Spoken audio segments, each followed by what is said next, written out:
చీకటితో వెలుగే చెప్పెను నేనున్నానని, ఓటమితో గెలుపే చెప్పెను నేనున్నానని, గుండెతో ధైర్యం చెప్పెను, చూపుతో మార్గం చెప్పెను, అడుగుతో గమ్యం చెప్పెను నేనున్నానని, నేనున్నానని, నీకేం కాదని, నిన్నటి రాతని మార్చేస్తానని,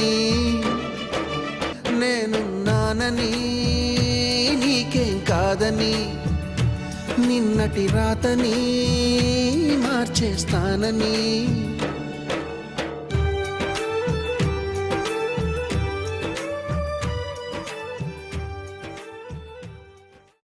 వారసత్వ లక్షణాలను ఎక్కడా వదలకుండా తండ్రికి తగ్గ తనయునిగా ఎదుగుతూ ప్రజా సమస్యలు తన సమస్యలుగా భావించి డివిజన్లోని ప్రతి సమస్యను పరిష్కరిస్తూ ప్రజల హృదయాల్లో తన స్థానాన్ని పదిలపరుచుకుని నిజమైన నాయకునికి నిదర్శనంగా నిలిచిన 45వ డివిజన్ కార్పొరేటర్ ఆత్కూరి రవికుమార్ ఈరోజు మనతో మన కార్పొరేటర్లో తన మనోభావాలను పంచుకున్నారు.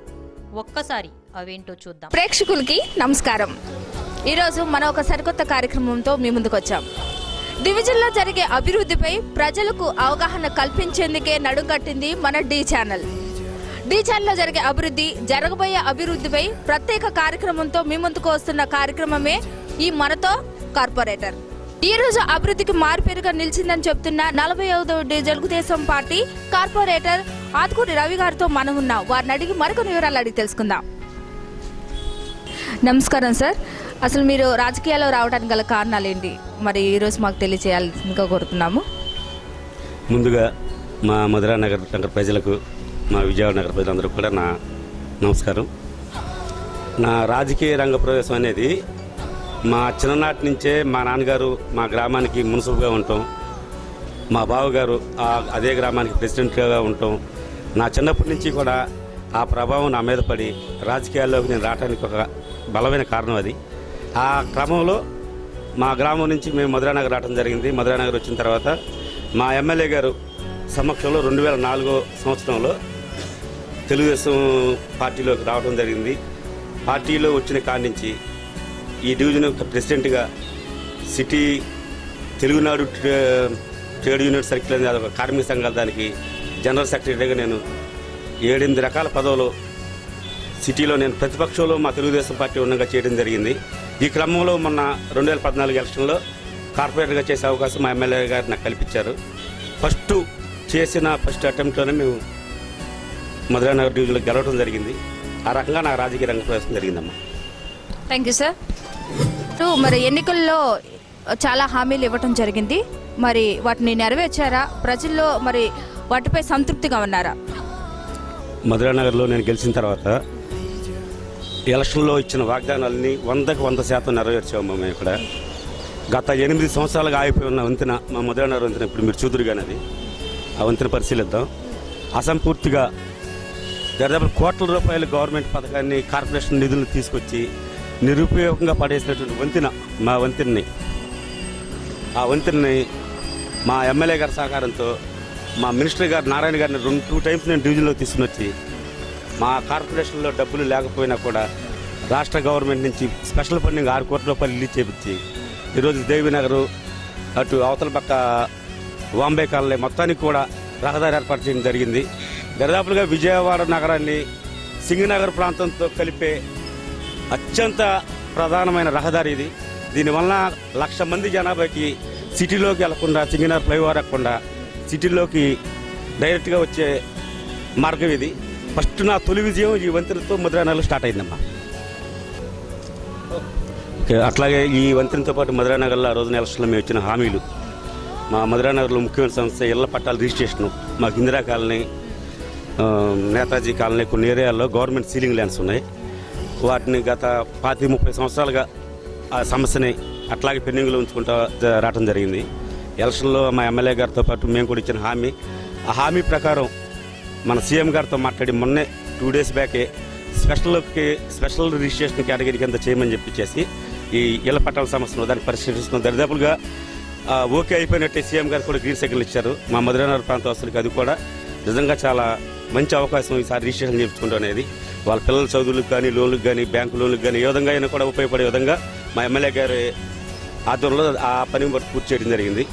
అట్లాగే మా మధురానగర్లో సుమారుగా 50,000 మంది జనాభా మాది. ఇక్కడ ఏ కార్యక్రమం చేసుకోవాలన్నా కూడా వెళ్తే పక్కన రైల్వే ఇన్స్టిట్యూట్ కాలికి వెళ్ళాలి, లేదంటే అక్కడ సిటీలో ఎక్కడన్నా ఈ ఫంక్షన్ హాల్స్ అవి చూసుకునే పరిస్థితిలో ఉండగా దాదాపు ఇది కూడా గత పాలకులు 7 సంవత్సరాల క్రితం ఒక కమ్యూనిటీ హాల్ని స్టార్ట్ చేసి స్లాబ్ వేసి వదిలేయడం జరిగింది.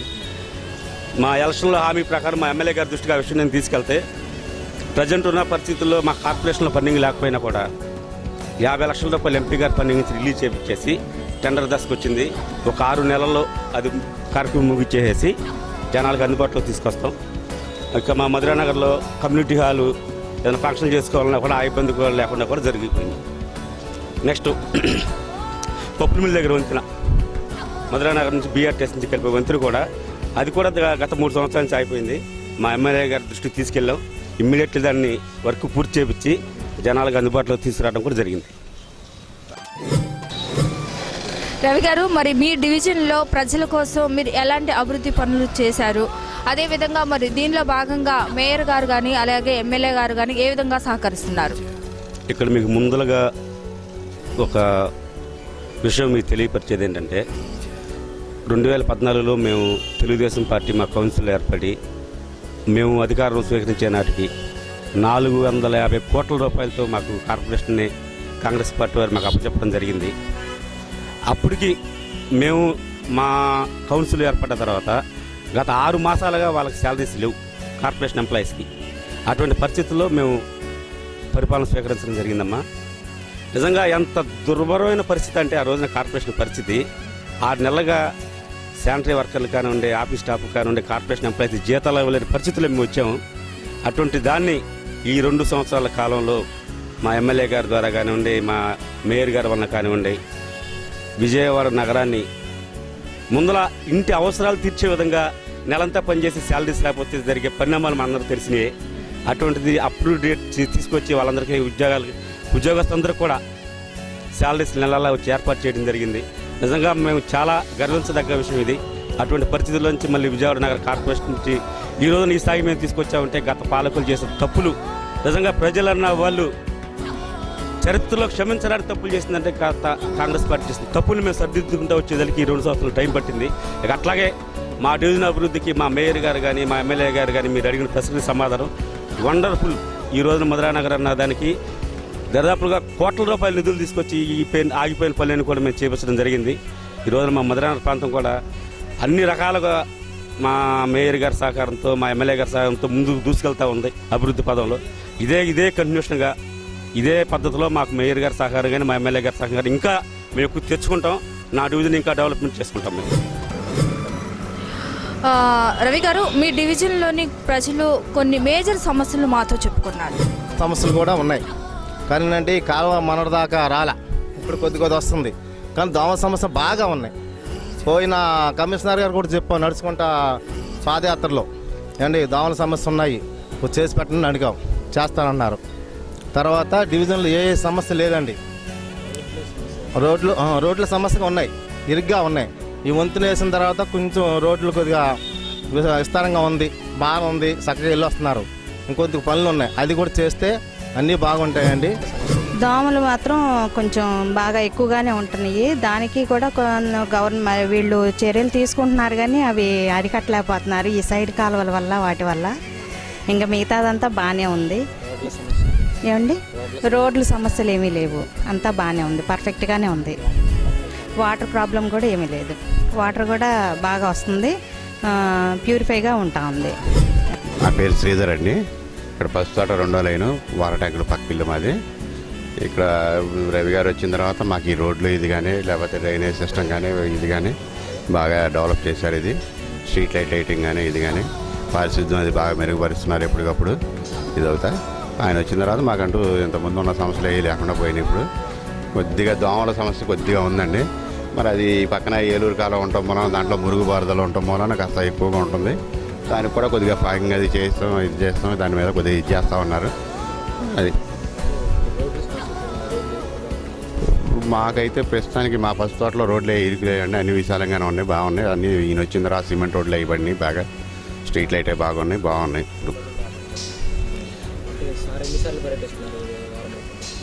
ఇప్పుడు ఆయన ఖాళీ ఉన్నప్పుడల్లా వచ్చి మీ సమస్యలు ఏంటని మమ్మల్ని అడిగి తెలుసుకుంటానే ఉంటుంటారు. ఎప్పటికప్పుడు మీ ఏదైనా సమస్య ఏమండి చిన్నది ఇదిగోండి ఈ కాలం తీయట్లేదంటే ఇమీడియట్గా చేస్తుంటారు. ఆయన దృష్టికి తీసుకెళ్తే ఎమ్మటే పరిష్కారం చేస్తుంటారు. అది మాకు అసలు వాటర్ సమస్య ఏం లేదు సార్. మా నగరికి పుష్కలంగా 2 ట్యాంకులు ఉన్నాయి. 2 ట్యాంకులు ఎప్పటికప్పుడు మాకు ఎప్పుడు కావాలంటే అప్పుడు వాటర్ ఫుల్గా వస్తుంటాయి. ఇదివరకు ఏంటంటే పంపులు వీధి కుళాయిలు ఉండే అవి వేస్ట్గా పోతూ ఉండే. ఈ ఇల్లు వచ్చిన తర్వాత అసలు ఆ వీధి కుళాయిలు తీసేసి వాటర్ అనేది వేస్ట్ కాకుండా అందరికీ సక్రమంగా సకాలంగా అందరికీ సమృద్ధిగా దొరికేట్టుగా వాటర్ చేస్తున్నారు. మా డివిజన్లో ప్రస్తుతం ఒక దోమల బాధ ఎక్కువగా ఉందండి. తర్వాత రోడ్లు ఇవన్నీ బాగా వేశారు. తర్వాత ఎల్ఈడి లైటింగ్ కూడా బ్రహ్మాండంగా వేశారు. అన్నిటికంటే ముఖ్యమైనది ఏంటంటే ఈ డివిజన్లో ఈ 2 వంతులను కలిపి దేవీనగరం రామకృష్ణపురం వీళ్ళందరికీ కూడా చుట్టుపక్కల అందరికి కూడా మంచి సదుపాయంగా ఉండేటట్టు యోగకరంగా ఉండేటట్టు చేశారండి. ఈ డివిజన్లో కార్పొరేటర్ గారు ఎమ్మెల్యే గారు ఈ టైం వీళ్ళు వచ్చిన తర్వాత మాకు డివిజన్లో చాలా రకమైన పనులన్నీ జరిగినాయి. ఇక్కడ ప్రస్తుతం ఇబ్బందులు అనేది ఏం లేదండి డివిజన్లో. నా పేరు ప్రసాద్ అండి, Gautama English medium school correspondent.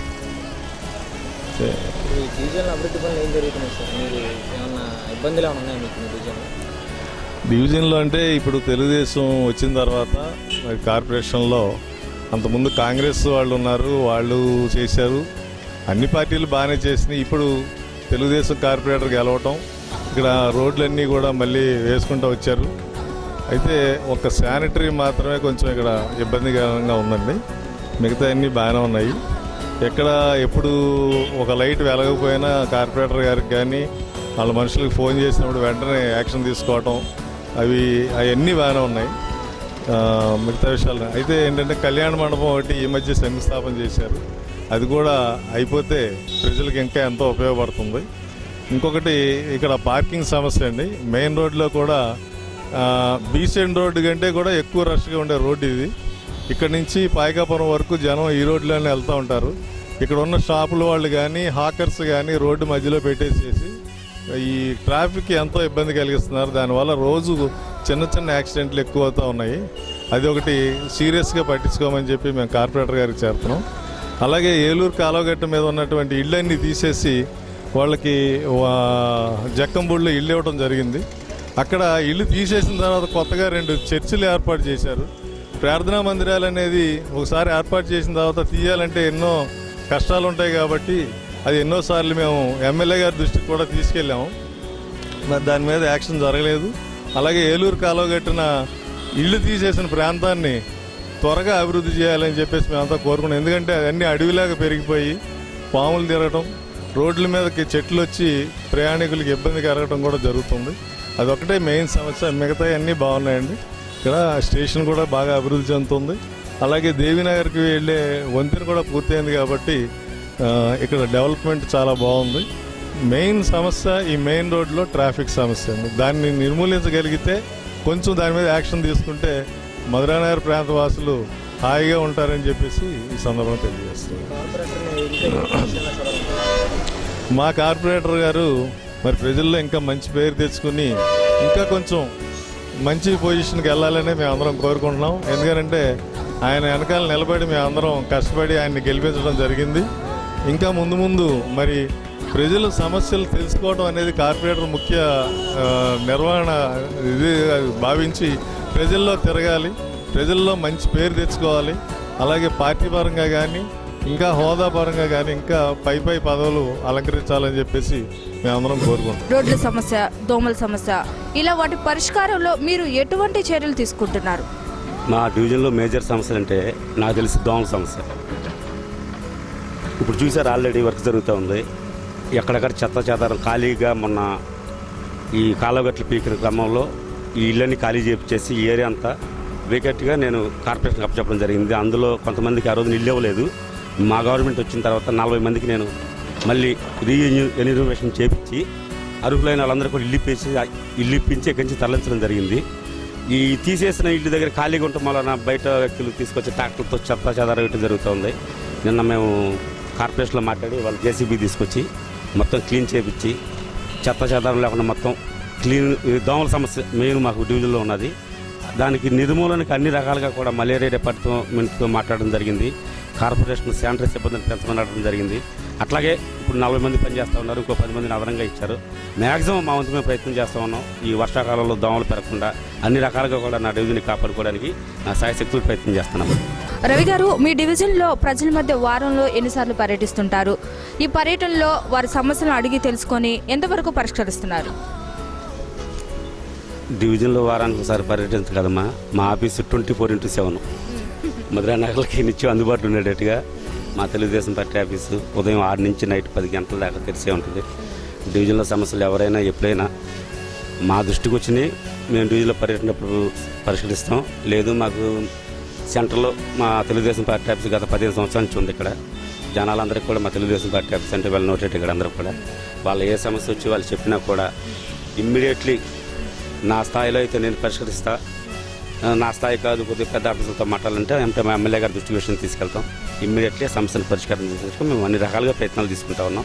అట్లాగే ఇందాక ఇంకుడు గొంతులు చూపించాం. ఇక్కడ మా లాస్ట్ టైం మన వేసవకాలంలో మధురానగర్లో 30 అడుగులకి వాటర్ పడేది, అటువంటిది 45 అడుగులకి భూమట్టం పడిపోయింది. వాటర్ కిందకి డౌన్ అయిపోతే ఏదో ఫోటోలకి షోలకి కాకుండా నిజంగా మా మధురానగర్ మీద అభిమానంతో 60,000 రూపాయలు పెట్టి సొంత నిధులతో నేను ఇంకుడు గొంతులు పబ్లిక్ ప్లేస్లు ఎక్కడైతే వాటర్ ఫ్లో ఎక్కువ, వర్షం నీరు ఎక్కువ అయితే ఉంటుందో మధురానగర్లో మొత్తం 13 ప్రాంతాలు గుర్తించాం.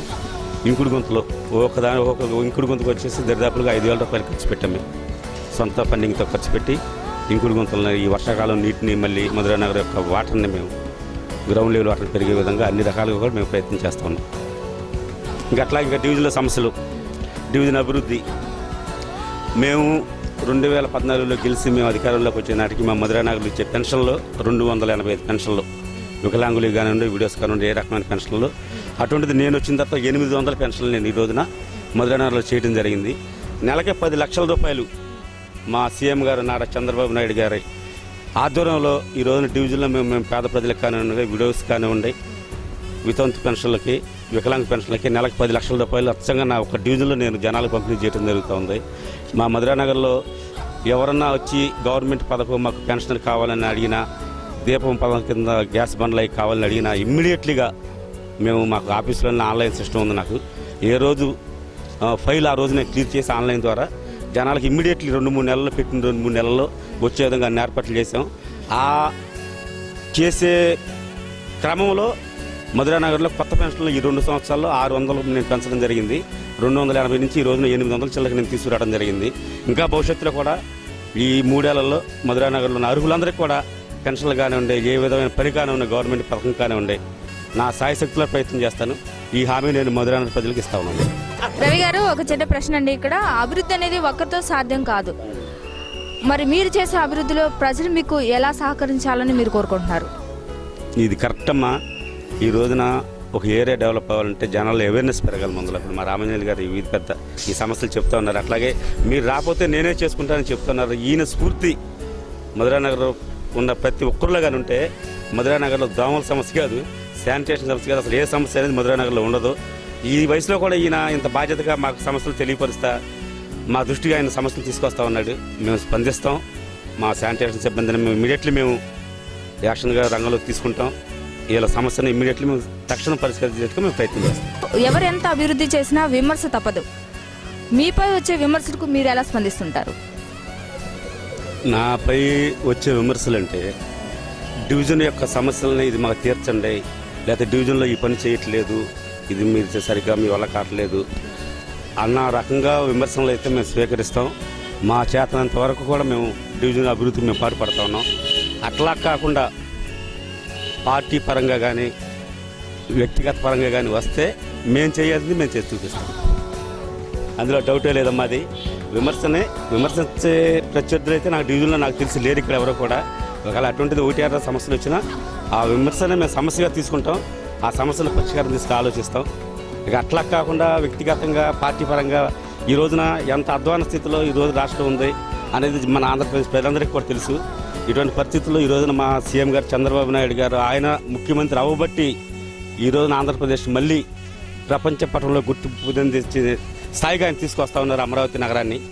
అటువంటి పరిస్థితుల్లో ఈ రోజున ఈ వైఎస్ఆర్ పార్టీ వీళ్ళు కూడా మమ్మల్ని విమర్శించి అట్లా ఇట్లా అంటే నిజంగా వాళ్ళు చేసిన పని ఏంటి? రమ్మన్న జనంలోకి వెళ్దాం. లక్షల కోట్ల రూపాయలు జనాల సొమ్ము, 1,00,000 కోట్ల రూపాయలు జనాల సొమ్ము దిగమింగి వాళ్ళు మా మీద విమర్శలు చేస్తా దొంగే దొంగ అన్నట్టుగా మమ్మల్ని మా సీఎం గారిని విమర్శలు చేస్తూ ఉంటే జనాలకు అందరికీ తెలుసు ఎవరి పరిస్థితి ఏంటనేది తెలుసు. 12-13 కేసుల్లో ఏమని ముద్దాయిగా ఉన్నటువంటి వైఎస్ఆర్ పార్టీ మమ్మల్ని విమర్శించే స్థాయిగా కదా మా పేరు తెలిసే అర్హత కూడా వాళ్ళకి లేదని చెప్పి ఈ సందర్భంగా నేను తెలియపరుస్తాను. రవి గారు, నగరం నవ్యాంధ్ర రాజధానిగా మారబోతుంది కదా, మరి మన డివిజన్లో నవ్యాంధ్రకు సంబంధించి ఎటువంటి మార్పులు తీసుకొచ్చారు మీరు? ఈ వంతెన రహదారి మొత్తం చూశారు కదమ్మా. మధురానగర్ అభివృద్ధి ఇదో చిహ్నం మాకు ఇది. అట్లాగే మధురానగర్ కూడా లోపల ప్రాంతాల్లో కూడా పాత బల్బులన్నీ తీసేసి కొత్త ఎల్ఈడి బల్బులు 500 బల్బులు మధురానగర్లో గీసడం జరిగింది. రాజధాని విజయవాడ ఏ రకంగా అభివృద్ధి చేస్తుందో ఆ అభివృద్ధిలో భాగంగా మా మధురానగర్ని కూడా అన్ని రకాలు కూడా రాజధానికి హంగులు ఏ రకంగా అయితే ఉన్నాయో ఆ రకంగా కూడా మా డివిజన్ని అభివృద్ధి చేయడానికి మేము గట్టి ప్రయత్నం చేస్తున్నాం. మా టీం అందరూ కూడా మా తెలుగుదేశం పార్టీ కమిటీ అంతా కూడా ఉదయం లేస్తే 6 గంటల కాడి నుంచి రోడ్ల మీదే ఉండి జనాల సమస్యలు కానీ ఉండే ఇతరత్ర ఏదైనా కూడా మాకు దృష్టికి తీసుకొస్తారు. మేము అధికారులతో మాట్లాడి ఇమ్మీడియట్లీ వాటిని పరిష్కారం చేసేందుకు మేము రాజధానికి ఏ రకంగా డెవలప్ అవడానికి కావాలో అన్ని రకాలుగా కూడా మేము డివిజన్ని తీర్చిదిద్దుకుంటా ముందులోకి వెళ్తూ ఉన్నాం. పుష్కరాలు వచ్చేస్తున్నాయి కదా, మరి పుష్కరాలకు సంబంధించి ప్రజలు వస్తున్నారు. మరి ఈ డివిజన్ నుంచి సులభంగా వెళ్లేందుకు ఎలాంటి ప్రణాళిక సిద్ధం చేసుకున్నారు మీ డివిజన్ నుంచి? మా మధురానగర్ ఒక అదృష్టం రైల్వే స్టేషన్, పెద్ద రైల్వే స్టేషన్ తర్వాత సిటీలో ఉన్న రైల్వే స్టేషన్ మా మధురానగర్. రేపు వచ్చే పుష్కర యాత్రలకు ఇబ్బంది లేకుండా మధురానగర్ రైల్వే ప్లాట్ఫారాన్ని 1.5 కిలోమీటర్ పెంచి వచ్చే జనాలకు ఇబ్బంది లేకుండా రైల్వే స్టేషన్ పక్కనే షెడ్లు ఏర్పాటు చేయడం జరిగింది. దిగిన యాత్రికులు ఇక్కడే వాళ్ళకి ఉదయం టిఫిన్ కానివ్వండి, మధ్యాహ్నం భోజనం కానివ్వండి, రాత్రి భోజనం కానివ్వండి ఈ స్వచ్ఛంద సంస్థల ద్వారా మేము లయన్స్ క్లబ్ ద్వారా కానివ్వండి, రాష్ట్ర గవర్నమెంట్ ద్వారా అక్షయ పాత్ర ద్వారా కానివ్వండి మేము అన్ని రకాల ఏర్పాట్లు చేయబోతూ ఉన్నాం. వచ్చిన పుష్కర యాత్రికులకి మా మధురానగర్ యొక్క ఆతిథ్యం ఇచ్చి మేము చాలా వాళ్ళని మా అతిథులుగా భావించి వాళ్ళకి అన్ని రకాల మర్యాదలు చేసి ఈ పుష్కరాలని దిగ్విజయంగా పూర్తి చేసి మా ప్రభుత్వానికి మంచి పేరు తీసుకొస్తామని చెప్పేసి ఈ సందర్భంగా నేను తెలియపరుస్తాను. కార్యక్రమంపై మీ స్పందన ఏంటి? అదేవిధంగా మీ డివిజన్లో యువత మీకు ఎలా సహకరిస్తున్నారు? వారికి మీరిచ్చే సలహాలు ఏంటి? నిజంగా ఈ రోజున మన డి ఛానల్ వారు చేసిన ఈ కార్యక్రమం చాలా హైలైట్. కార్పొరేటర్ డివిజన్లో ఏ స్థాయిలో పనిచేస్తున్నాడు, అతని పరిస్థితి ఏంటి, అతని వల్ల పార్టీకి కలిగే లాభం ఏంటి అనేది జనాల్లోకి తీసుకెళ్లే మంచి కార్యక్రమం. ఇది చాలా హర్షించదగ్గ కార్యక్రమం. ఇది మిగతా కార్పొరేటర్లో కూడా ఇదే పద్ధతిలో నాకు తెలిసి మా సెంట్రల్ నియోజకవర్గంలో 20 మందికి కానీ 18 మంది మా తెలుగుదేశం పార్టీ కార్పొరేటర్లు అందరూ డివిజన్లో ఏ రకంగా అభివృద్ధి వైపు తీసుకువెళ్తూ ఉన్నారో ఈ కార్యక్రమం ద్వారా జనాలకు తెలుసుది. అట్లాగే ఈ కార్యక్రమం వలన మేము డివిజన్లో చేసే పనుల వలన మా ఎమ్మెల్యే గారికి కానివ్వండి, కార్పొరేషన్ కానివ్వండి మంచి పేరు వస్తుంది. నిజంగా ఇటువంటి కార్యక్రమం ఏర్పాటు చేసినందుకు మన డి ఛానల్ వారికి హృదయపూర్వకంగా అభినందనలు తెలియపరుస్తూ ఉన్నాను. అట్లాగే మా డివిజన్లో యువత వీళ్ళందరికీ నేను ఇచ్చే సందేశం ఒకటే, డిగ్రీలు పూర్తి చేయండి, బీటెక్లు అంతా కంప్లీట్ అయిన తర్వాత కెరీర్ మీద దృష్టి పెట్టండి. 2 సంవత్సరాలు కష్టపడి మీరు జీవితంలో స్థిరపడితే 40 సంవత్సరాల పాటు మీరు మీ కుటుంబం హాయిగా ఉంటుంది. మా డివిజన్ వాసులకు కాదు, విజయవాడ నగర అందరికీ యువకులందరికీ కూడా చెప్పే మార్గం ఇదే, చెడు వ్యసనాలకి దూరంగా ఉండండి. తల్లిదండ్రులు మీ మీద ఎంతో ఆశతో మిమ్మల్ని 1000 రూపాయలు ఖర్చు పెట్టి మీరు చదివిస్తూ ఉన్నారు. వాళ్ళ ఆశలని మీరు వమ్ము చేయకుండా తల్లిదండ్రులకి అట్లాగే సమాజానికి కూడా మీ సేవలు ఉపయోగించి మీ వలన అభివృద్ధి మన విజయవాడ నగరం అభివృద్ధి చెందాలని చెప్పి మా యువతకి మనస్ఫూర్తిగా సలహా ఇస్తా. ఆచరించాలని ప్రతి ఒక్కరు కూడా పేరున చెప్తా సెలవు తీసుకుంటా ఉన్నారు. అభివృద్ధికి చిరునామాగా నిలిచిన డివిజన్ ఏదైనా ఉంది అంటే అది 45వ డివిజన్ చెప్తున్న 45వ డివిజన్ తెలుగుదేశం పార్టీ కార్పొరేటర్ గౌరవనీయులు ఆత్కూరు రవి గారు చెప్పిన సమాధానం చూసాం కదా. వచ్చేవారు మరో కార్పొరేటర్తో మీ ముందుంటాం. అంతవరకు సెలవు, నమస్కారం. చీకటితో వెలుగే చెప్పెను నేనున్నానని, ఓటమితో గెలుపే చెప్పెను నేనున్నానని, గుండెతో ధైర్యం చెప్పెను, చూపుతో మార్గం చెప్పెను, అడుగుతో గమ్యం చెప్పెను నేనున్నానని. నేనున్నానని నీకేం కాదని, నిన్నటి రాతని మార్చేస్తానని. నేనున్నానని నీకేం కాదని, నిన్నటి రాతని మార్చేస్తానని.